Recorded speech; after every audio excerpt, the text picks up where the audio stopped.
buddy here with me. This is Caoimhín. Caoimhín in the Irish language or the English language is Kevin. So say hello there, Caoimhín. Good to see everybody. Hello, how are you? Let me see who's on here, folks. We have Debbie. Hi, Debbie. Barbara, Stephanie, Tracy, Audrey, Ellen, Alan, Wendy, Donna, Stephen, Linda, Monique, Sarah, Ellen, Joanne, Becca, Bonnie, Elaine, Dan, Mark, Tia, Melissa, Julie. How are you, Julie? Jasmine and Sarah. Hi, everybody. Hope you're all doing well. Good to see us all. It is a horrible day today, unfortunately. It is lashing rain, and it has been for the last 2 hours. There was a little bit of sun that was trying to shine through there a few minutes ago, but unfortunately it went back in behind the grey clouds. So it's going to be a rainy tour today, although we will be going inside a beautiful church for a little bit as well. It's like that where I am too. Rainy, rainy, rainy, says Melissa in Oregon.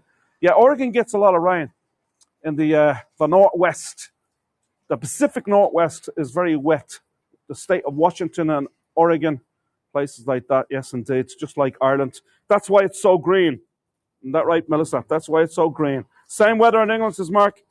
Yeah, Jeff. And it's also windy here, which is another unfortunate situation. I'll just show you here. This is the town of Swords right here. This is the main street. It's fairly long main street. It's pretty nice street. It's a nice... It's a very wide street because there was a market town and all the cows. Wide street usually meant that it was a market town for all the cows and cattle, sheep, pigs, everything be brought down the street and sold. So I'm not sure if you heard Kevin there. He was just mentioned that it's a very wide street because this street right here in Swords was a market street for many, many centuries, where you'd had all your cattle and your pigs and what have you, sheep and what have you as well, all throughout this town. But we're going to show you today, folks, Swords Castle. And it's a medieval castle dating back over 800 years. And we'll show you different parts of the castle. Now, unfortunately, it's raining. We're going to get caught out. And a little later on, after we visit the Swords Castle right here, where I am standing right now, we will make our way up to St. Columba's Church. And St. Columba's Church, it's set on, or is built on an old monastery dating back to the 6th century. So it's really, really incredible. There's a beautiful round tower there that's over 1,200 years old. And there's lots of other great stuff. An ancient graveyard there as well, folks. So we're going to show you that. Once again, the church is locked up. There's not that many church services there at the minute, as is the case in a lot of churches throughout Ireland these days. They're locked up most of the time. It seems like they're only open for funerals and for weddings and church. Protestant church. It's a Protestant Church of Ireland church. Yeah. There wouldn't be a lot of Protestants. So a lot of the old churches here are Protestant churches, but there wouldn't be a huge community of Protestants in the area. That's another reason why it's closed so often and so forth. Welcome, everybody. Good morning from Brampton. Good morning from Brampton, Canada. Hi, Lydia. How are you? Dry but windy here. Well, it's wet and windy here. We're getting the whole shebang today. Poppy, how you doing? Lynn, good to see you. Welcome, everybody, folks. If I haven't said hello, Cynthia, how you doing? Good to see you. Cynthia from Baltimore. Roger from Ottawa, good to see you. Linda, New York State. Snowing upstate. Jim from Sandpoint, Canada. Shelley, Mary B. Susan. Is that you, Mary Boyle? Amanda from Indiana. Linda S. Jill, France. Jeff. Welcome, everybody, folks. If I haven't mentioned your name, I'm very sorry. I can't scroll down too much. But, folks, listen, welcome here to Swords. And I'm going to turn around and just show you Swords Castle. I'm under part of the roof and so forth. But let me just tell you a little bit about the name Swords and where it came from. The original word is properly written S-O-R-D or S-U-R-D, which is interpreted as clear or pure. Now, the W for swords, because swords is spelled S-W-O-R-D-S, the W came into the word after the settlement of the English, who wrote the name sword or swords, S-W-E-R-D-S, but though pronounced swords. Now, St. Columkill, who founded a monastery here in 560 AD, which we're going to go visit that a little later on during the tour, blessed the local well of clear water thus given the town its name Sword, S-O-R-D, meaning clear or pure. Clear or pure water. Gregory, good to see you. Linda O, Vicky, how are you, Vicky? Vicky's coming here in August.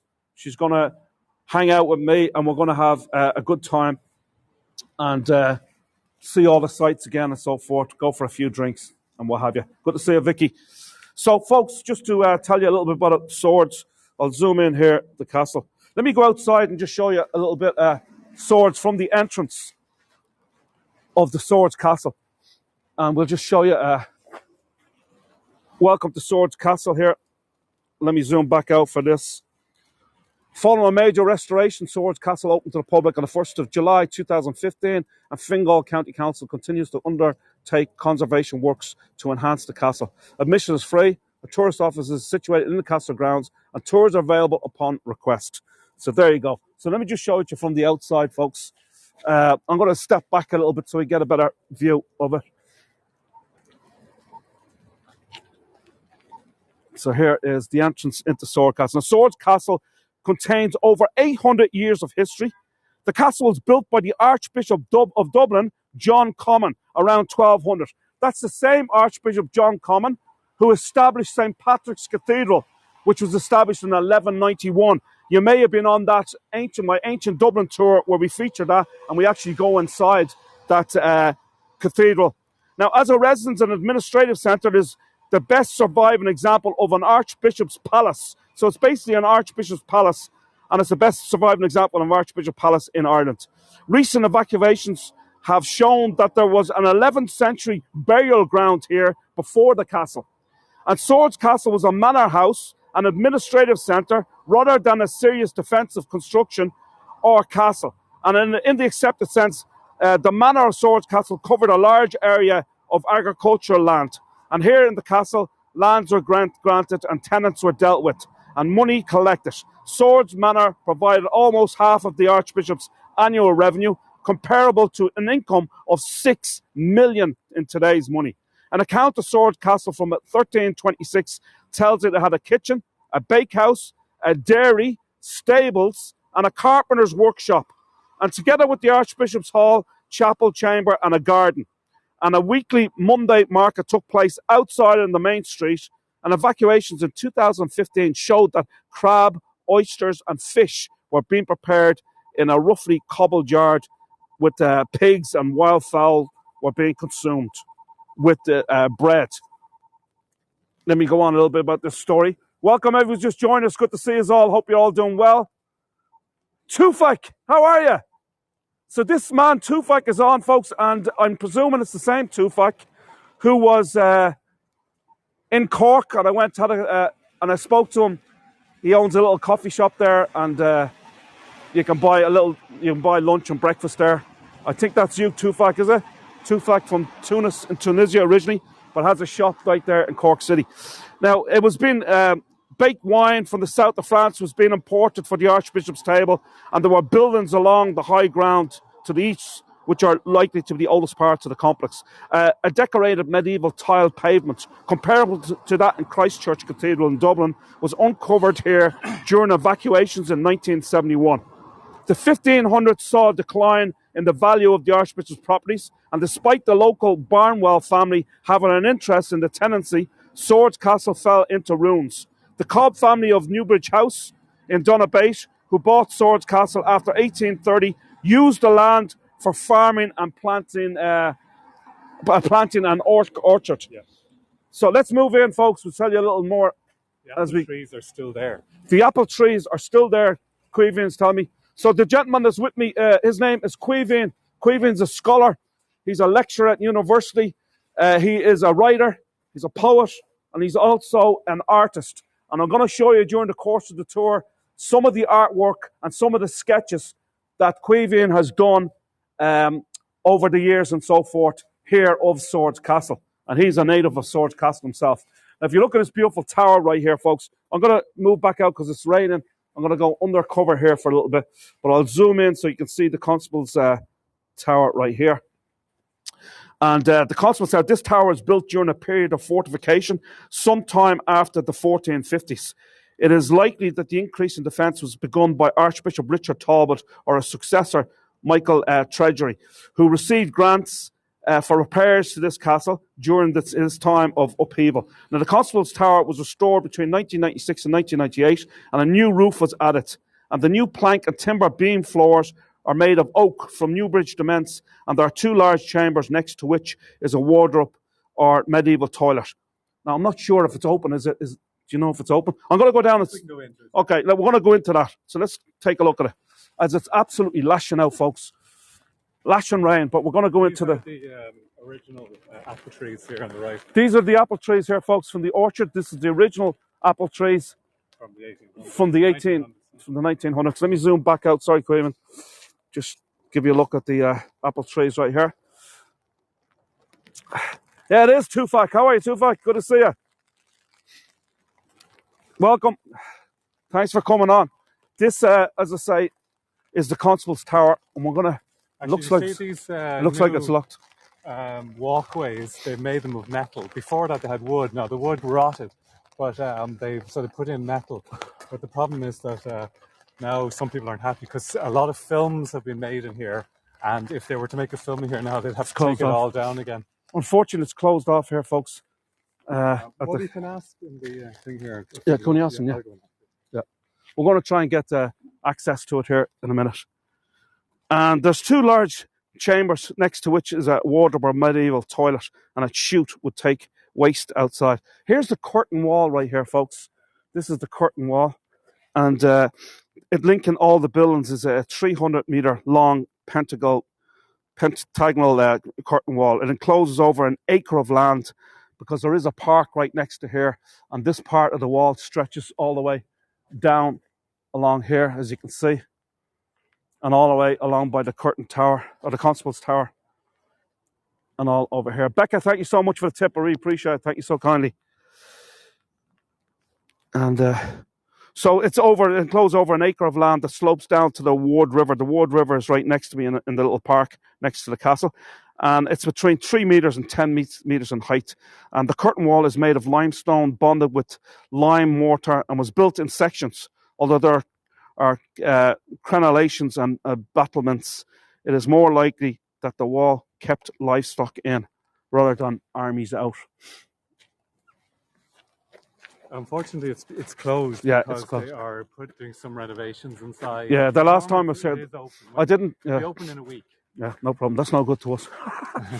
Listen, the last time just come back here. From here, you can actually see the round tower. Oh yeah, there's the round tower, folks. I'm going to zoom in here for a minute, but we're going to be going up to that round tower a little later. You can see it right in the centre there. Yeah, it's as I say, it's over 1,200 years, and we're going to go there also to St. Columba's Church, probably in about 20 minutes or so. But we're going to bring you into this beautiful chapel that we have here, folks. It really is gorgeous, and we'll show you that now. Yeah, thank you. For films, could they just not cover them with false fronts?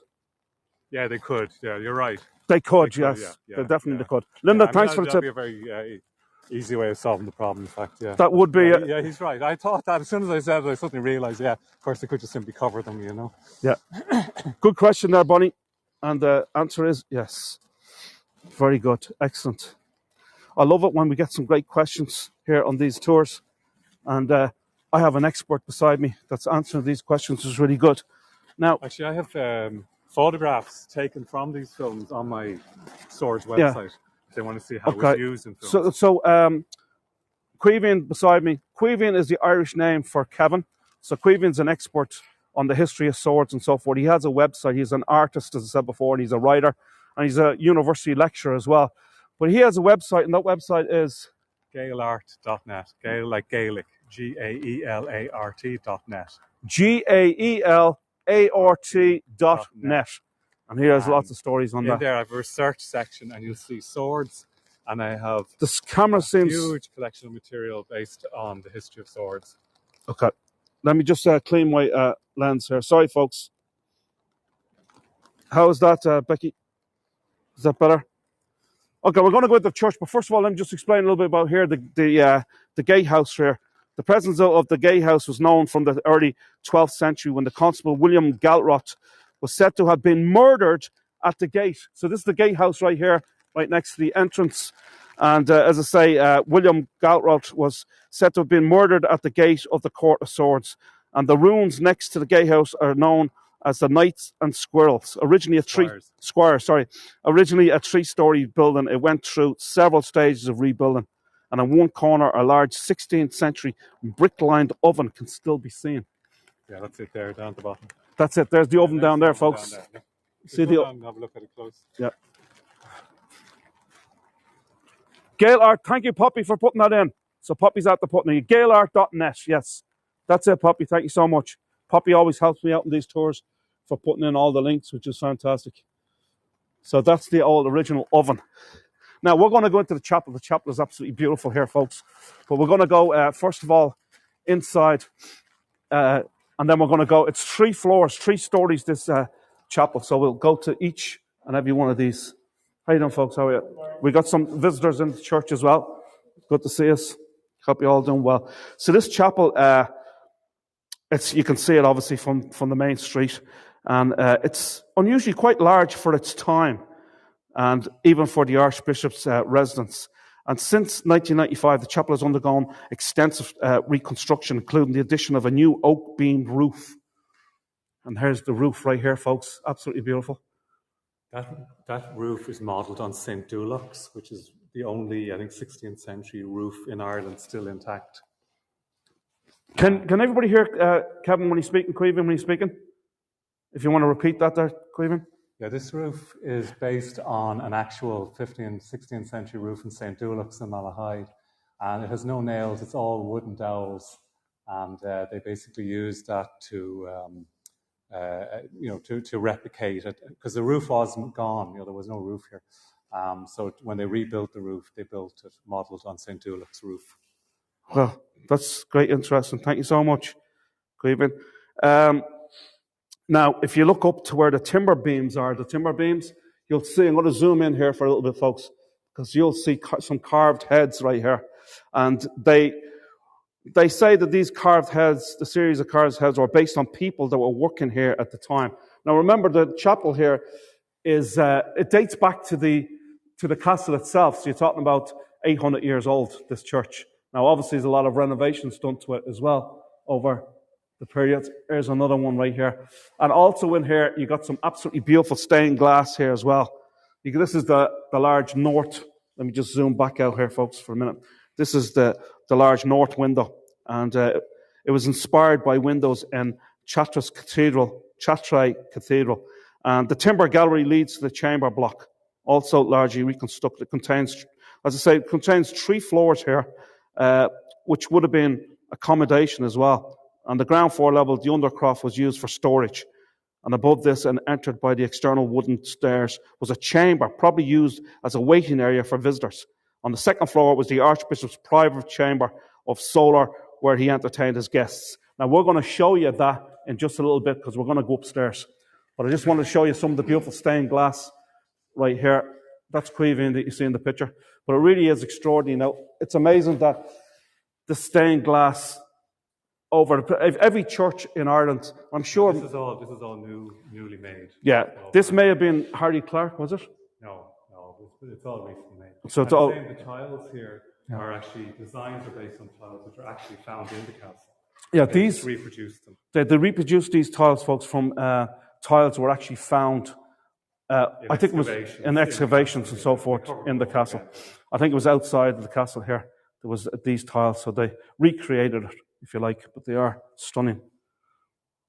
Lovely designs and so forth. The same thing with the heads. They were designed, I think they were done in the 90s based on the workers who were involved in renovating the castle. Yeah. But apparently, I think I heard some story that the sculptor had a bit of an argument with the state, and the job was never finished. So there should be, every one of those points should have a head, but there's only about 5 or 6 altogether. I think 2, 3, 4, 5.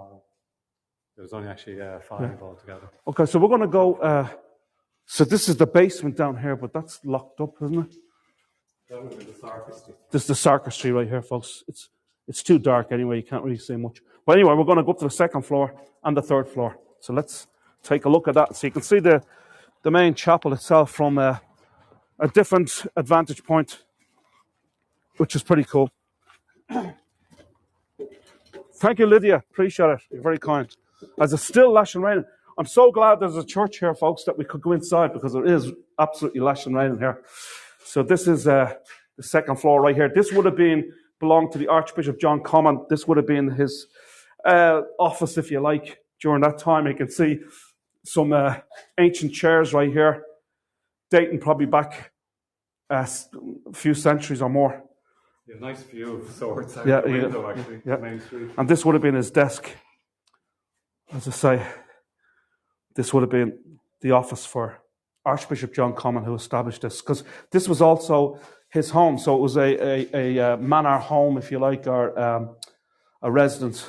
It was built in different parts over 3 centuries. So this would have been the earliest part. Then you had the constables, was basically the security, the police of the Archbishop.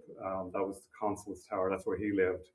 And then bit by bit, they basically turned it into a 5-sided castle, and to make it into a fully finished castle, believed to be not only the only one in Ireland, but possibly the only one in Europe. I'm not sure if that's absolutely true, but I certainly read that somewhere. This is Swords, the main street here in Swords, just looking out from this first floor window. So there you go. It looks like it would be pretty cold in winter. Probably, yeah, but back then they would have had, obviously, the fires and so forth, and here's the fire right here, folks. So they knew how to keep themselves warm back then, I'd say, with the timber fires, if you like, or wouldn't they have been? Yeah, and also the wooden floors and ceilings that would have warmed up, I'm sure. They would have warmed up quick, yeah. So even, we talk about insulation today and so forth, with the low ceilings and so forth, it probably would have been pretty well insulated. If it was a higher building, then it probably wouldn't be as insulated and wouldn't have been as warm. The whole castle was repointed, and you can see all this is relatively new pointing around the stones. It was affected over the centuries where literally parts of it rot, and then stones fall out, and then more, and then you have a hole, and then a wall collapses. And then the mortar itself is believed to be made with sand and pig's blood. So I don't know if it would have been even as strong as mortar today. I'm just going to show you the Constable's Tower. Thanks, Queven, for that information. Well, we can't go into the Constable's Tower. No. I'm going to show it to them. Into the balcony. I'm going to show it from here. Oh, yeah, from here, yeah. So there is the Constable's Tower again from a different angle, just to show you. There we go. And we're going to go upstairs. I love these spiral staircases in castles and towers. Oh, yeah, they're fantastic. I love them. So here's another view of downstairs. This is the choir balcony right here, folks. The choirs would have gathered over the years.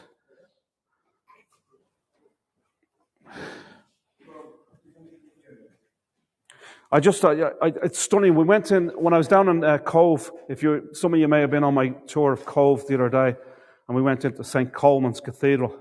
And inside St. Colman's Cathedral, just absolutely breathtaking stained glass windows, as there is here. Really is stunning. You can actually see the wooden pegs, the dowels that were used to construct this, to put everything together. As I said, as far as I know, there was no nails. You can see the bits of wood sticking out, the little round bits sticking out. That's what was used. Okay, I've got a question here, Queven. Queven is the expert here. Would you please tell us about tapestry downstairs? The tapestry? Yeah. Which tapestry? There's no tapestry. There's no tapestries. Sorry. Maybe tapestry is called something else. Tapestry would be designs on cloth. All the designs here are stained glass. Some kind of wall hanging. Yeah. I don't believe there's any wall hangings in here. We don't think there's any wall hangings in here. Sorry about Audrey. Not really out there. And this.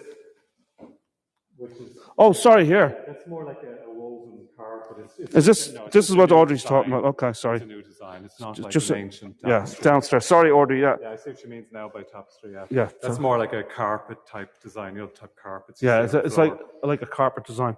Now, while we're here, because we're out of the rain and so forth, right next to me, just stand there once, and this is Caoimhín right here. And Caoimhín, as I said before, is an artist.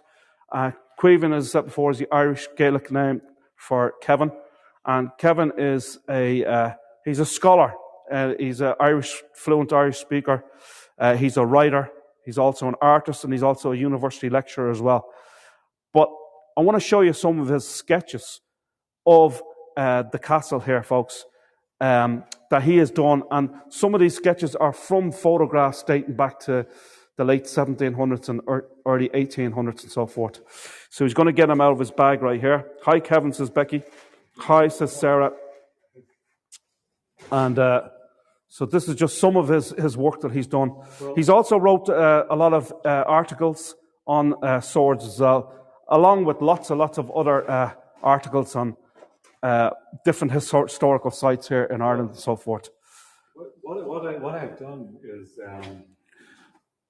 I have collected since the 80s any visual material I could find of swords. Right. But can we see the sketches first, though?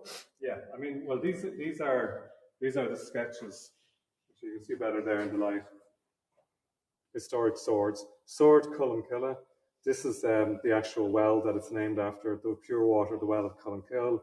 And that's a drawing I did based on a photograph I took of the well. On the back, there's a bit of history of swords. And that is a drawing that I did in the 80s, which shows what the hold that up again there for a minute. Sorry. Looked like. Now, this is when the whole front of the castle was full of buildings, but a lot of those buildings actually now have been taken away. And I can show you.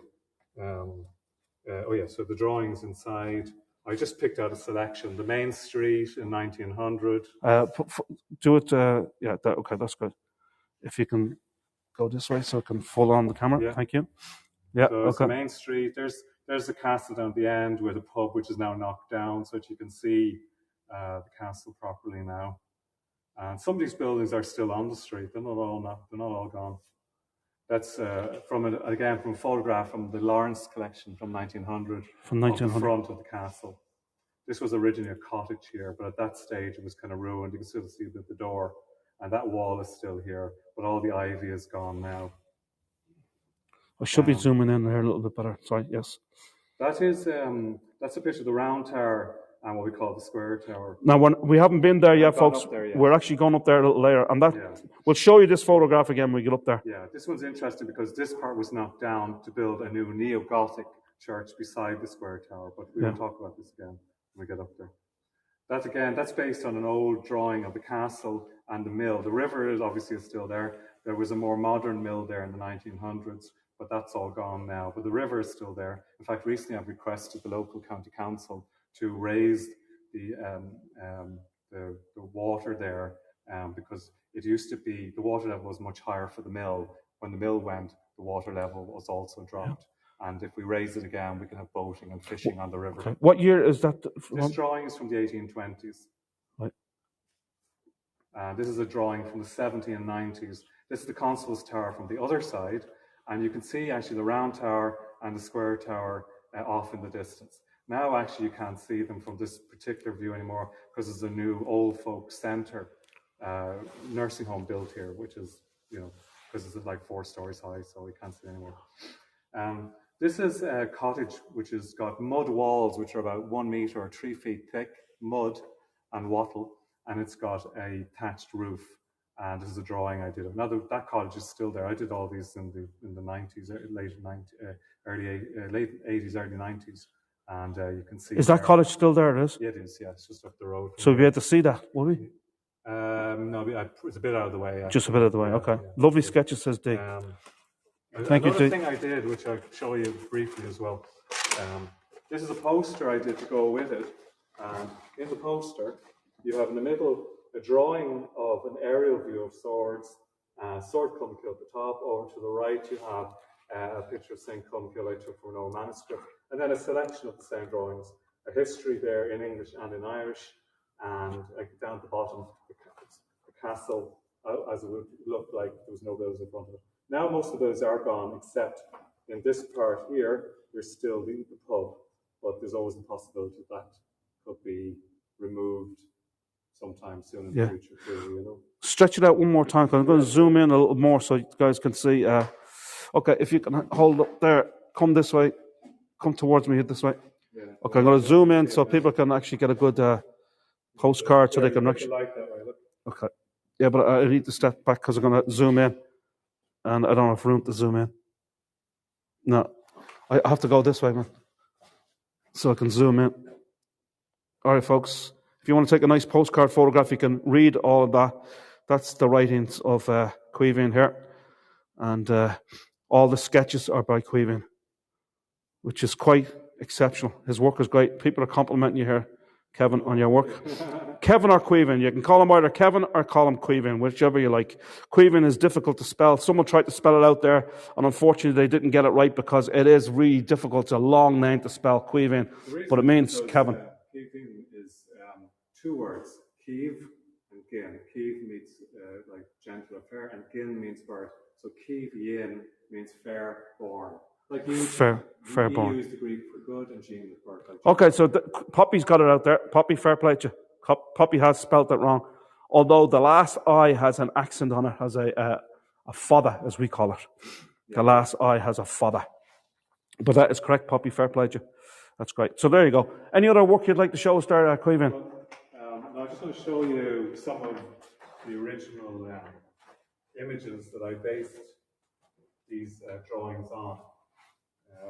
For example, this is a document. This is actually printed in the 1830s. It was in a journal called the Penny Journal. Yeah, the Dublin Penny Journal. And I actually got this off the internet to have the original, because it has a nice drawing of the round tower and square tower, and also has a kind of a description of swords from the 1820s, which I have basically copied out, and it's on, again, I have 2 pages on my website, one of them which is all images of swords from the 1725 up to today, about nearly 400 images, and then there's a second page which has got all the historical documents, all copied out and on that. Hard to hear, Kevin. Okay, speak us a little louder.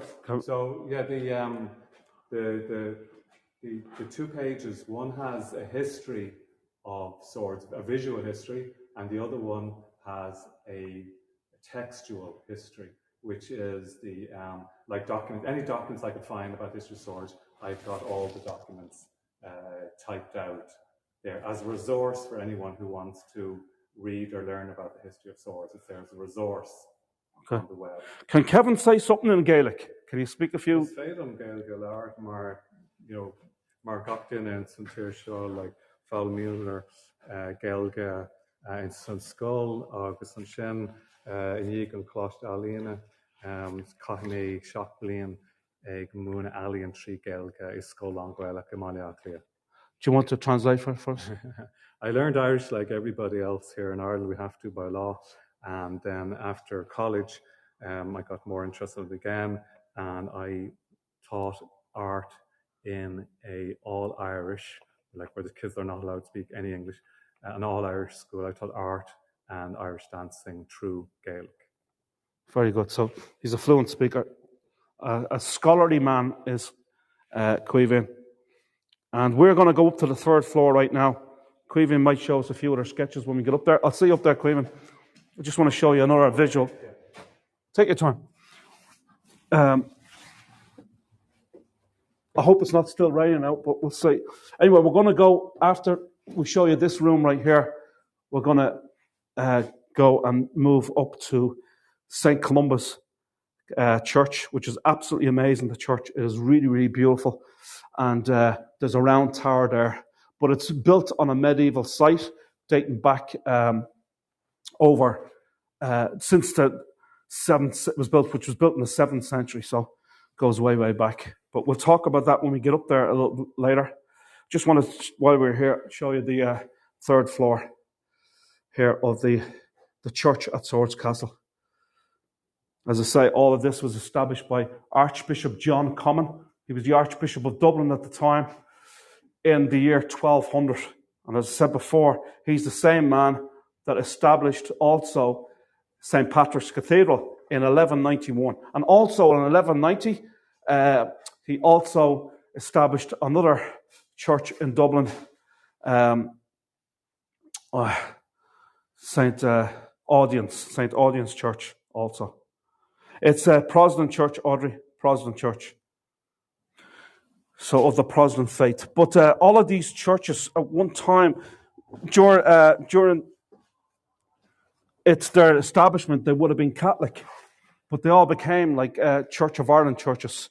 As I said, this all stemmed from the time of Henry VIII, when all Catholic churches then were changed from that to the Anglican religion, what have you, and then the various different Protestant religions. Now we're going to take off, folks, and we're going to make our way up to. This is another sketch that Cleveland wants to show us. This is from the late 1980s. All the buildings. There's the castle, a little bit of it there, and another building here. Now, I basically removed them all to show. I did this drawing to show what the castle would look like if there was no buildings in front of it. Now, actually, all these buildings are gone, but there's still the pub here, which hopefully some stage that will be gone as well, and then you'll have a full view of the castle. Now, since then, it's been renovated, so the shapes are a bit different, but at least now you can see the castle from the street. Yeah. But this takes decades, of work to try and get rid of these buildings and put emphasis back on the castle again on the main street. Okay, it's really improved a lot. Fantastic. Thanks very much, Cleveland. Okay, we're going to make our way up to St. Columba's. Now, this is going to be about at least 5-10 minute walk, so we'll talk about a few other things on the way up there. Maybe we'll get some more stories out of Cleveland. But before we leave, I'll just show you another look at this lovely chapel right here and the lovely stained glass. And as you can see, the beautiful tile floors right there, which are based on when they were doing an evacuation here, they came across tiles that looked exactly like this, and they just remodeled them after that. Chandra, hey go guide in Bali. How you doing, Chandra? How are you? Welcome. Bali, a beautiful place. I've never been, but I heard it's absolutely spectacular. I must join one of your tours soon. If you'd like to put in your channel, Chandra, you're more than welcome. Put in your channel link right there so people can book on your tours, and also they can view your tours and so forth. So you're more than welcome. Welcome, Chandra. So we're going to make our way, as I say, folks, to St. Columba's Church. Now, it's a bit of a walk. This is the main street right here in Swords. Swords is it's quite a big suburb of Dublin. It's probably, I'd say, maybe the third or fourth largest Dublin suburb. It's out in North Dublin. We're probably around 15 kilometres, 16 kilometres from Dublin City. Around about that. About that. So it's pretty far out. But Sylvia, only 3.5 miles from Dublin Airport, though. Yeah. Dublin Airport is right up the street. Actually, Dublin Airport is also in Swords. That will give you an idea how big the area Swords is, because it's about 3 miles up to Dublin Airport from here. Let's cross over here. There's a lovely little park up here I'm going to show you as well. Just a little community park, if you like. And then here is another park. This is known as Ward Park. And a river runs through it called the Ward River. And this would have all been part of the castle. If you look at the castle from a different angle, this is just part of it. Tia, thank you so much. Sylvia, thank you so much for the tip. Really, really appreciate it. Those pillars were actually originally on the main street where the park was. There was a park that had those pillars. Then before that, it had a big house in it. The house was knocked down. It was made a park. And then the state took it over and turned it into the headquarters of the local county council. And they moved the pillars down to here. So this is not the original position, but it was to make this new Swords Castle Park and River. And it has tennis courts as well.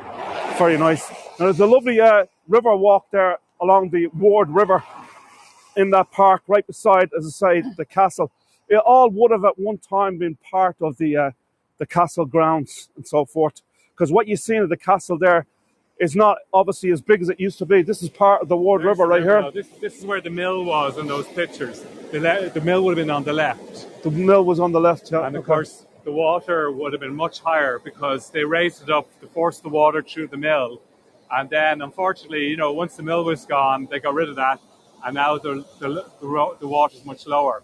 But as I said, I've requested the local county council to raise it up again so that it'd be great for fishing and boating and kayaking. For sure, definitely. So there you go, folks. I hope you're enjoying all the explanations from Caoimhín today. As I say, Caoimhín's an expert and he's a historian. He's also, as I say, a college lecturer, scholar. He's also an artist and he's a writer.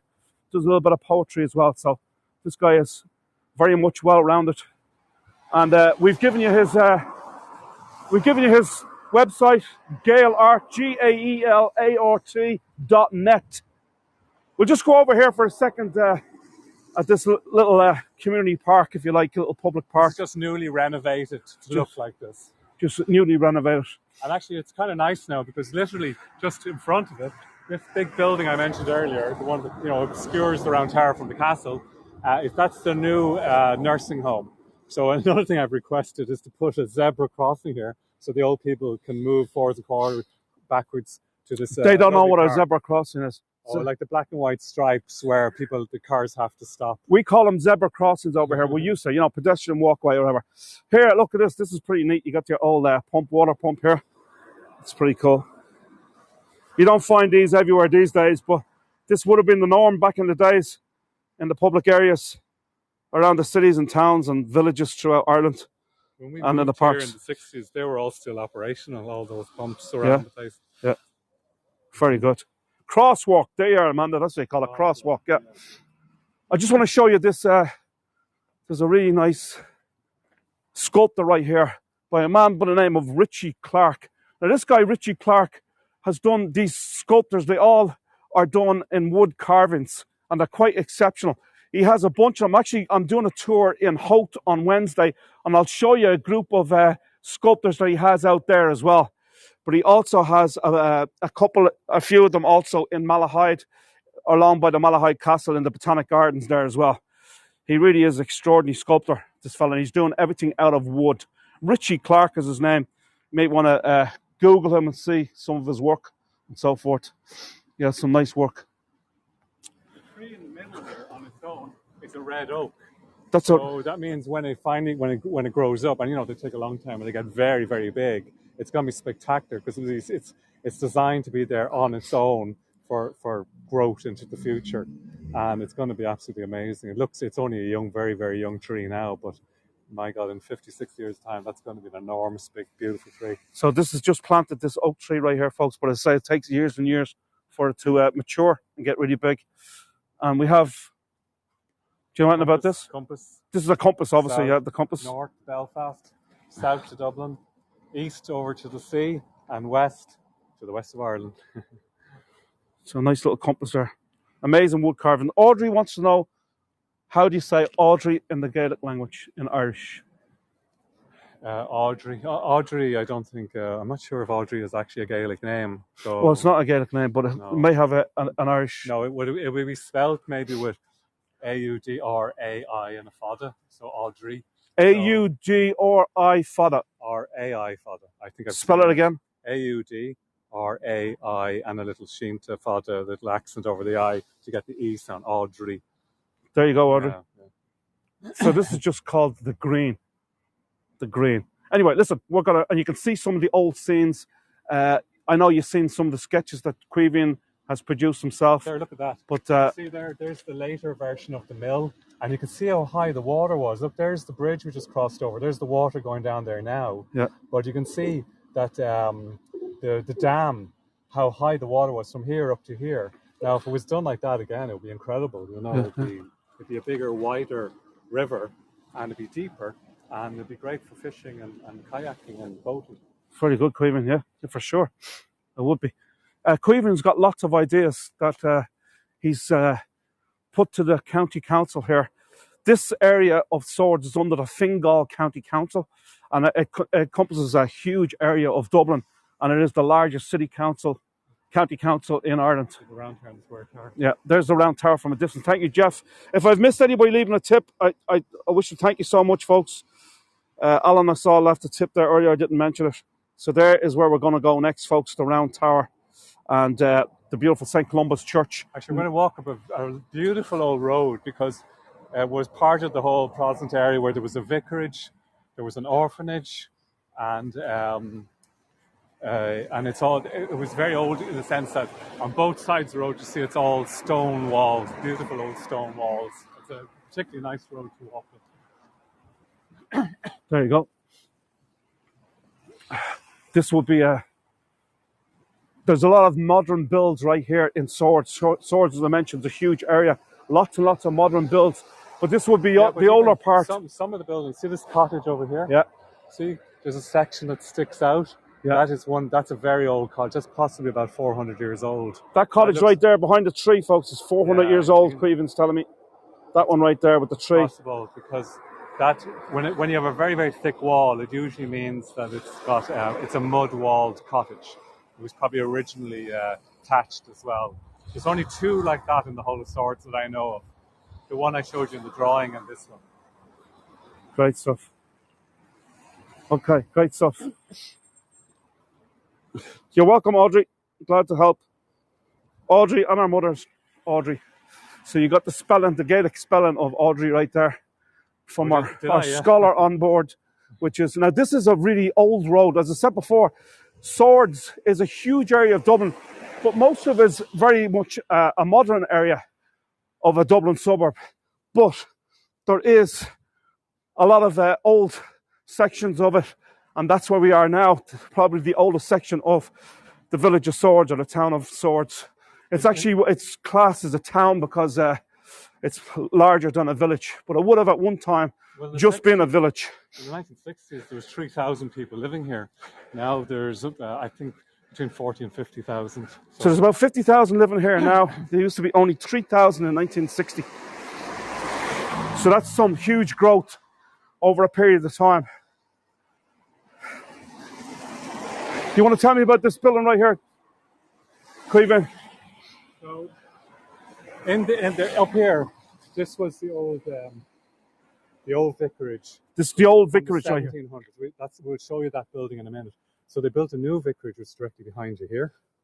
That's a new vicarage. This building is now, there used to be an orphanage. When I was young, the ruins of the orphanage were still there, but they eventually knocked that down, and they built a new vicarage in here. But we're going to show you the old vicarage. I think it goes back to the 1730s. Yeah. And we'll show that now. We'll just get up around the corner. Okay. And these are all associated with the castle of the church. I mean, they're square cards. So them buildings right there associate with the church as you come up to St. Columba's Church. Yeah. Now this is absolutely fascinating. Around here. What was that? No, this is the old vicarage. Okay, I'm going to show you the old vicarage right now. It's a beautiful old building, actually. Okay. If I'm missing some of the chat, I'm sorry, folks. Have a look. This is the old vicarage right here. And that, as far as I remember, goes at the early 1700s, that building. That building's early 1700s. But, you know, they're all renovated now. They're all just modern flats now, but, you know, put into the original buildings, you know, but inside they're modern apartments and flats and houses now. Right. So it seems as if people are getting snow still around the world. We don't get heavy snow here at all. We're very, very lucky in that respect. Here is the wonderful round tower. So we're here at St. Columba's Church, folks. And St. Columba's Anglican Church is located on a site here of an old monastery and was founded by St. Columba in the year 560. Yeah. The church was designed and completed in 1868, was it? No. 1811, sorry, in 1880. It was actually, it was designed by Francis Johnson in 1811 and completed in 1818. Yeah. And Francis Johnson was this great architect here in Dublin. He did some absolutely amazing buildings, designed amazing buildings in the Dublin area in the 19th century, including the GPO on O'Connell Street, which is the General Post Office, and it's the oldest continuously used post office in the world. And then also at Dublin Castle, he also designed the Chapel Royal there, which was the chapel for the Viceroy or the Lord Lieutenants of Ireland, who were the representative of the King or Queen at the time when Britain occupied Ireland at that time. Like this site was originally one of those ancient monastery sites, like we said, set up in the 560. So they only started building round towers because the place was being invaded by Vikings, and they had to protect all the valuables of the monastery. So you can imagine, before that round tower was even built, the monastery was here for 300 years already. Then you have around 900, you have the tower built. And then when the Normans came in the 13th century, they built a typical Norman church. Now, all we have left is the square tower, because around 1811, the other part of the church was knocked down, and they put this new neo-Gothic church there, which we'll look at. You can't see much with all the trees, but we'll have a look at that in a minute. And that was a shame anyway, because they knocked down part of the original medieval church. Yeah, so the church is built in the early Gothic style on the foundations of an old church, and it can seat about 300 people.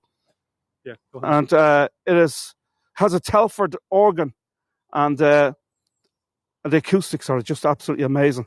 Now, the walls display monuments from some of the earliest churches, and the windows hold some of the earliest stained glass in Ireland. Yes. I want to talk about, the oldest part of the round tower. And if you look at the round tower, something very unusual about it. You see the door is only 2 feet up off the ground. Yeah. Right? Now, normally the whole idea of a tower was they were round because there was no cornerstones, because in medieval castles, they were able to attack the castle by knocking out the cornerstones. But there are no cornerstones in a round tower. So the other thing was that the main door would be like 15, 20 feet off the ground. So in this case, there's two possibilities. One is that it either sank, probably unlikely, but it probably more likely that a lot of stuff got built up around it. So again, another proposal I would have would be to excavate it down to the original height, which would make the tower itself a lot higher as well. And you can see actually there's all these grills on the windows now, because this year, literally only this year, they had to renovate the tower a little bit. There's scaffolding all around it, because the wall, there was actual cracks in the tower, partially because there's so many pigeons in there, and all the poo of the pigeons mixes with water and becomes quite acidic and started to affect the building itself. Wow. So they clean the floors are still there, but they're probably a bit dangerous. No one's been up the tower by the floor inside for maybe 100 years. Now, the round tower is the oldest building on the site. It's believed to be over 1,200 years old. 1,200 years old, this tower, folks, making it one of the oldest buildings in the country. It was built in the 9th century, and the cross at the top of the tower, you can barely see it up there, but the cross at the top of the tower was put there in the late 17th century to let people know that this was a Christian tower. And the tower is 73 feet high, 52 feet in circumference, with walls 4 feet thick. So there you go, just a little bit about the tower. In the door there. Yeah, we'll show you a little bit more, but I just want to talk a little more about the tower here as well before we talk about the square clock tower. And so the tower here, it contained 5 floors. Its present entrance, which is level with the ground, is more modern in construction, as well as the roof and upper story, which appears to have been the original doorway. It's 20 feet from the ground and 4 feet high. The tower is open to the public in the summertime, when fine days afford the visitors a view. So it'll be absolutely spectacular view right here. Now, all the remains of the 14th century church here is the square belfry, which we'll show you here in a minute. To just tell you a little bit about this square clock tower that we have here. And Creevan's got some stories about the doors right here. And there's an ancient cemetery also here at St. Columba's Church. I'm going to be able to show you the church from a different angle in just a little bit as we move on here, folks. And you see that shape. Let me just see the original shape of the original church part. Oh, sorry. Left there on the wall. Yeah. See the V shape, the pyramid shape on the wall itself. Yeah. Hold on, my camera is okay. Sorry, folks. I'm going to have to bring this back here a little bit. You're talking about that V shape right the there. pyramid shape on the wall. That was the original. That's the shape left by the original church part, which was knocked down, and then down that blue door is the original sacristy. So where we're standing now would have been where the actual church was part, but all that was knocked down. So now we have just a square tower, and here beside us then is the site of the new building. You know, it was knocked down in 1811, and they built this one, and it was completed by 1818. Yeah. Now, I was going to say that the square clock dates back to the 14th century, and it added to the ancient abbey. There's an engraving which dates from 1791, which shows the belfry tower and the remains of the medieval church walls. And these walls were taken down in 1830 when St. Columba's Church was being rebuilt. And this is the church that was rebuilt, as I say, between 1811 and 1818. Now, unfortunately, there's nobody around to let us inside. They're talking about, see? There's the round tower. There's what we call the square tower. And there's the original church. The original church. Okay, let me zoom in here for a second, folks. Yeah.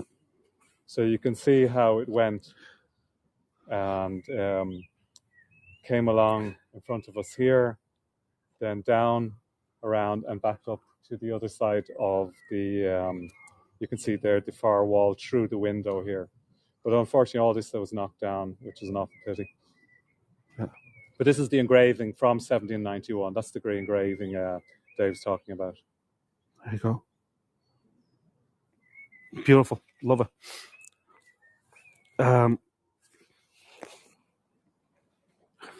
Now, just to tell you a little more about the church, St. Columba's Church. The church is probably at the fourth church at this same location.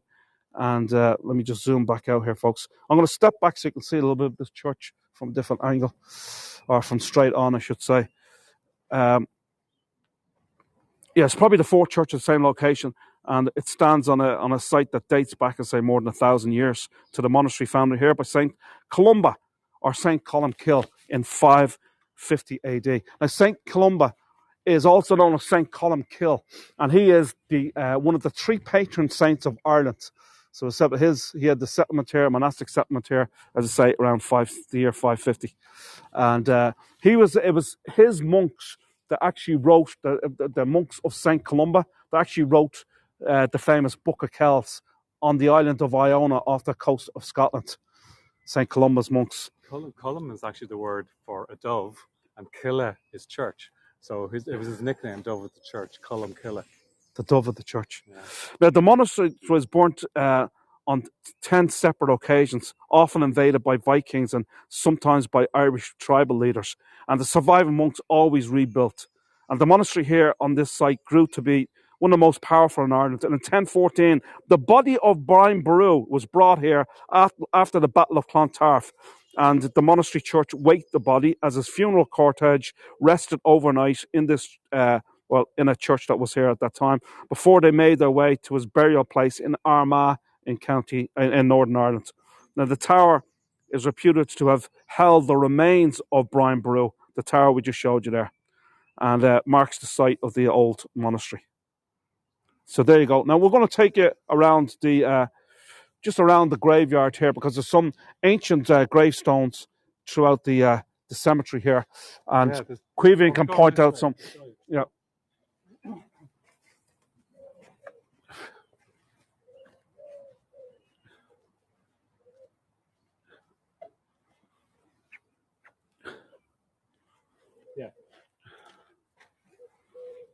Some of the engraving is faded because of the years and so forth. That's 1750. 1750, that one there. Look at this.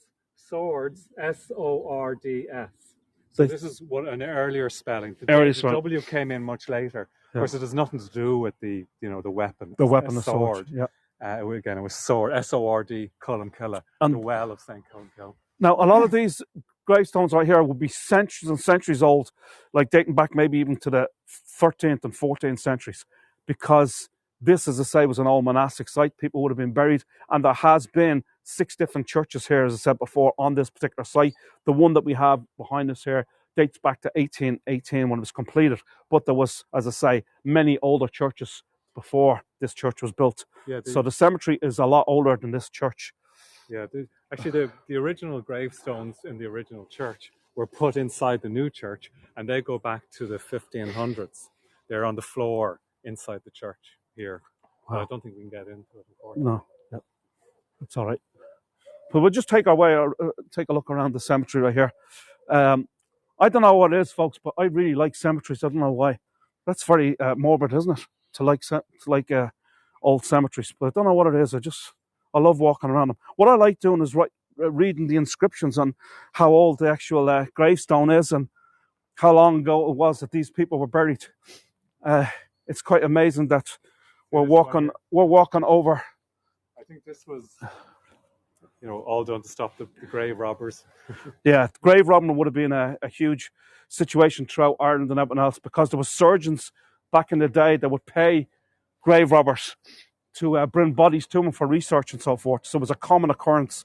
I guess that may have happened probably all over the world, but particularly it was happened a lot in Ireland, obviously, because this is a great old pub right here, the schoolyard, isn't it? Schoolhouse pub. It was originally an old schoolhouse. Yeah, it's called schoolhouse. It's been turned into a restaurant and bar now.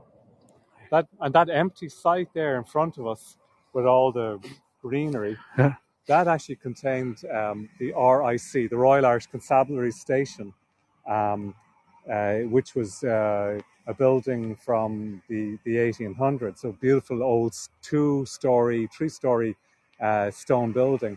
And then the landowner, like about in the 90s, thanks, Steve. He had it knocked down overnight. Yeah. Did they? A question here. Did they preserve the from LS? Hi, LS. I didn't notice you're on.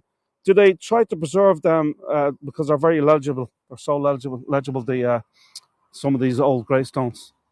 Well, that is a problem, unfortunately. Oh, here's these American tourists up here. Now, these people are a family, and we met these people in Swords just before we started our tour. I'm gonna show you these people over here, folks, and they're all coming in here. They're all from the same family, and they live in all different parts of the United States.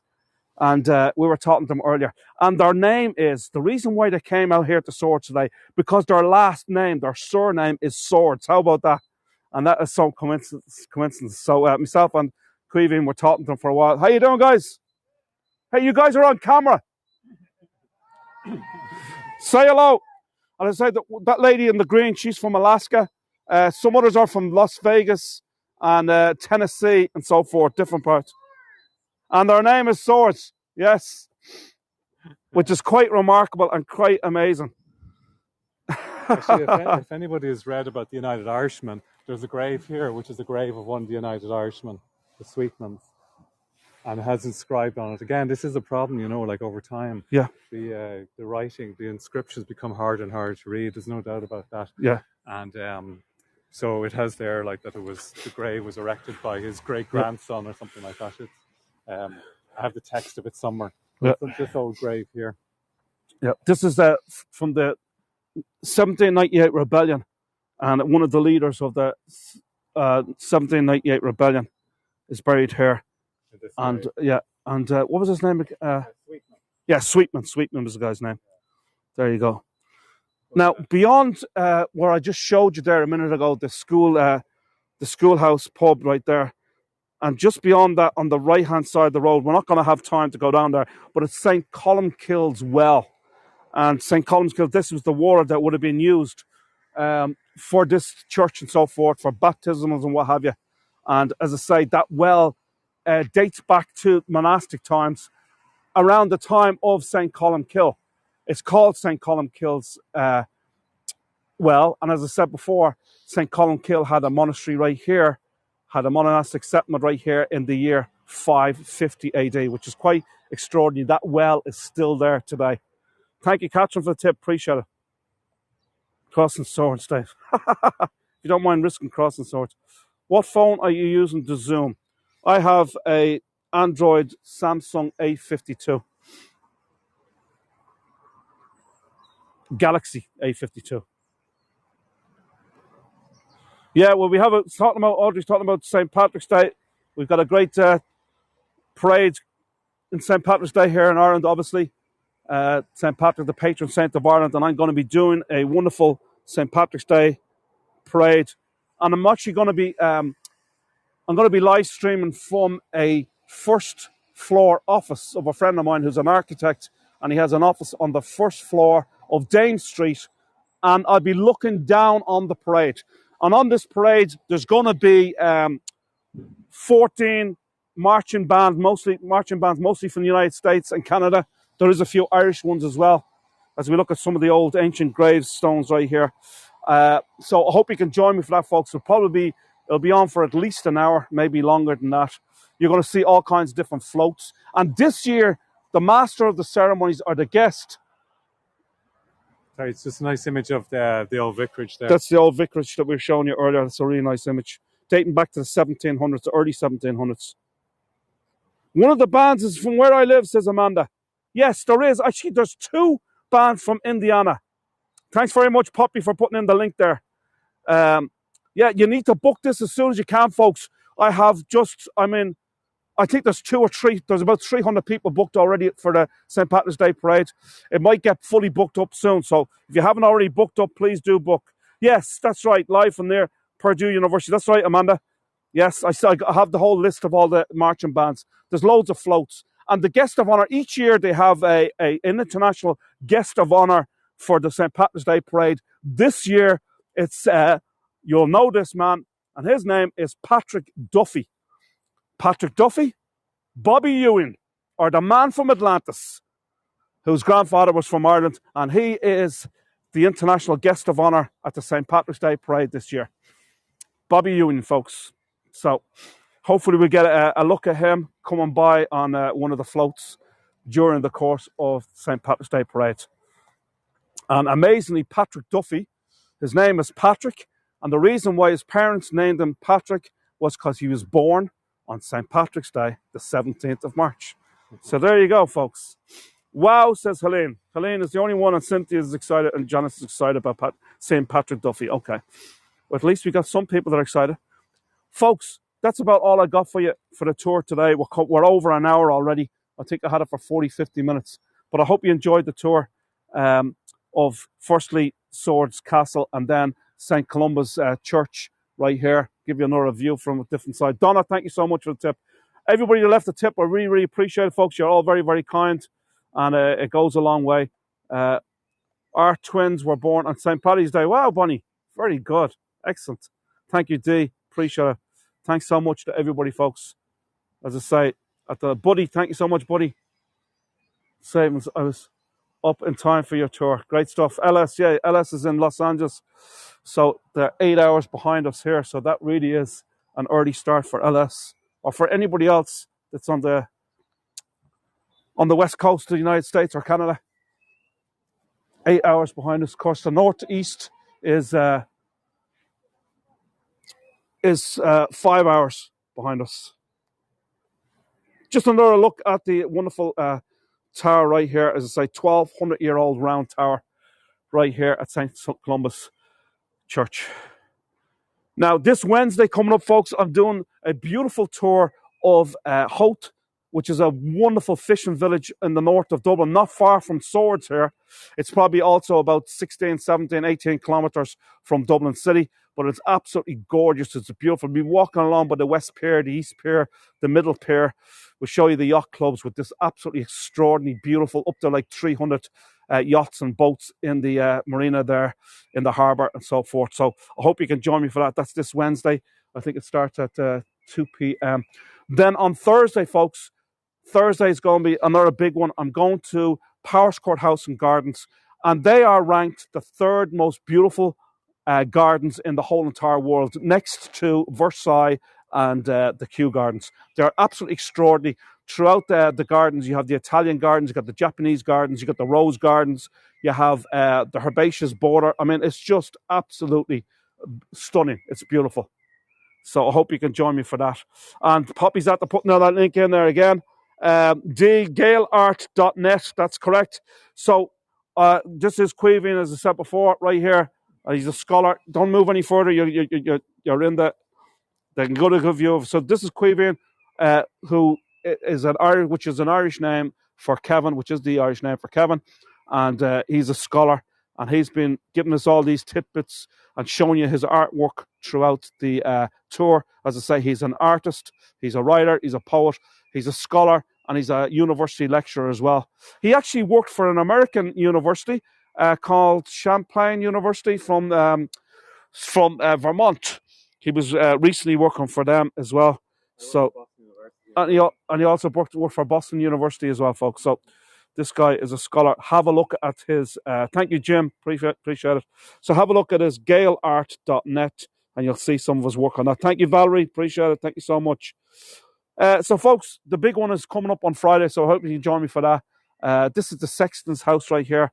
If you look, it's a beautiful little house, and this dates back to the early 1700s, I believe, and this would be the sexton, would be the man looking after the graveyard here and the church itself as well. He's not here to open up the church for us, though. Maybe he's only part-time. I don't know. So there you go. Whoever gave tip on Book of Kells program, even thanks. Yeah, the Book of Kells is in Trinity College University, which is the oldest university still going today. And it's the most celebrated university in Ireland. It dates back to 1592. And it was established by Queen Elizabeth I, who was the daughter of Anne Boleyn and Henry VIII, and the last of the Tudor monarchs. Thank you so much, Poppy. Appreciate it. Thank you so much. Really appreciate all these contributions. You're very, very generous and so forth. And Caoimhín, I'm trying to convince Caoimhín he could be definitely could be a tour guide. As I say, he is a historian. He knows so much about so many places. So maybe he can join the Hago platform, or because he's not even a tour guide, he doesn't do tours, but he has all the knowledge, as you could see from today's tour. I guess he's too busy lecturing university students, and that's probably why. I'll give you another look at this round tower before we go. Yeah, pretty busy already, says Valerie. Yeah. Could someone list Kevin's website again? Does someone want to put it up there? Poppy's at this, popping it in there. See, Poppy popped it in there. Thank you, Poppy. Poppy always does that for me. And check out Poppy's reviews. So if you did enjoy this tour today, folks, I'd really appreciate it if you could leave a review, as this is the first time I've done this tour. And in order for other people to be excited about booking this tour in the future, you know, if it's well reviewed and if lots of people have left reviews, they'll be more inclined to join the tour and book the tour the next time. It just helps out the algorithm or what have you. So please, please, please, folks, if you could leave a review, I'd very much appreciate it, and very appreciate a nice review. Thank you so kindly, folks. And thanks all for coming on today. Hope you enjoyed it. I enjoyed showing you around. It was great having Caoimhín here with us, as he is a scholar and so forth. So I learned so much from just listening to him as well. And it really, really helped out and so forth. So listen, folks, that's all I got for you. Have a great day. Slán lit agus greva mila maha got slán lot. And maybe Caoimhín wants to say goodbye to us in Irish and louder. Slán live Galéir. That means health. Health, slán is health, and sláncha is when you're having a drink. So yep. Slán is used a lot in Irish. Yeah, there you go. Okay, so there we go, folks. Have a great day, and we'll see you all again soon. Thank you so much. Take care, folks. Thank you. I have a lot of tours coming up this week. I say Wednesday, Thursday, Friday, and Sunday. Sunday, we're back at Darky Kelly's for a music session, folks. Hope you can come by for that as well. It's a lot of fun. Take care, everybody. Thank you so much. Poppy's at the putting in my channel there. If you want to follow my channel, if you haven't already done so, please do so. That way, you'll get notification of all my upcoming tours as well. To leave a review, you should get if you book this tour, you should get an email afterwards showing the rest of my upcoming tours. And it will give you an option at the very end of that email. You'll see leave a review. Press that leave a review, and please leave a review. Appreciate it. Cynthia, thank you so much. I really appreciate it. Thank you. Cynthia always leaves me tips. She's great. Thank you so much. Cynthia from Baltimore, a place where I used to live close by too. And I had a business right in Baltimore at one time, and I lived in Annapolis, in Maryland. Cynthia knows that. I discussed that word before. Great to see you. Thanks, LS, for coming on. Good to see you. Thank you so much. Colleen, thank you. Poppy, great. Check out Poppy's reviews, folks. She's got an Instagram. Poppy, put in your Instagram link there. Poppy does these amazing. She goes on lots and lots of tours on Hago, and she leaves these absolutely amazing, just fabulous reviews for all the tour guides, for every tour she goes on. And these are lengthy reviews, and they're so expressive. They're absolutely fantastic. So check it out. There's there's the link for Poppy's Instagram, folks. Check out. If you're not on Instagram, you should join, because you see so many beautiful photographs on there on Instagram. It's very much a visual platform versus the written word, if you like. But she writes up some beautiful articles on there, and reviews. So hope you can, if you want to join that. Also, if anybody is a member of the Facebook Voyagers, if you're not already, you should really join it. Facebook Voyagers for Hago Voyagers page, and that way you can read up on all the different blogs, if you like, from tour guides and also other viewers, other voyagers. And also, if you have any postcard photographs from any of the tours that you go on, you can actually put them up on the Facebook page. So Facebook Voyagers, if you're not already a member, you should join that. And even if you're not interested in Facebook as a whole, you could join it just for that one page, the Facebook Voyagers, Hago Voyagers page. So there you go. Hago Voyagers. There you go, Poppy. Thanks so much. Appreciate it. Multitasking doesn't always work. Okay, no problem, Julie. Good to see you, Julie. Okay, folks, that's all I got for you. We'll leave you here at the beautiful St. Columba's Church and the round tower. You can barely see it, but you can see the cross up at the top right there. The round tower. It's hidden by the trees. But I hope you enjoyed it. We'll see you all again, folks. Take care. Slán lit agus greibh míle maith agat. Take care, folks. Thank you.